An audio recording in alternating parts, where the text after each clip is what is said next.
আবৃত্তি করছি কবি সুকান্ত ভট্টাচার্যের লেখা কবিতা দুর্মর।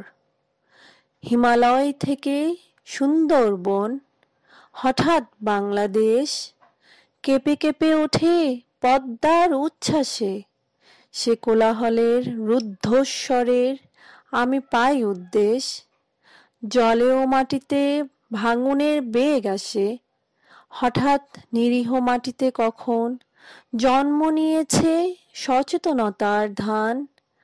গত আকালের মৃত্যুকে মুছে আবার এসেছে বাংলাদেশের প্রাণ। হয় ধান নয় প্রাণ, এ শব্দে সারা দেশ দিশাহারা।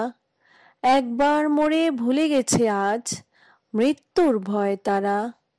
সাবাস বাংলাদেশ, এ পৃথিবী অবাক তাকিয়ে রয়। জ্বলে পুড়ে মরে ছারখার তবু মাথা নোয়াবার নয়। এবার লোকের ঘরে ঘরে যাবে সোনালি নয়কো রক্তে রঙিন ধান। দেখবে সকলে সেখানে জ্বলছে দাও দাও করে বাংলাদেশের প্রাণ।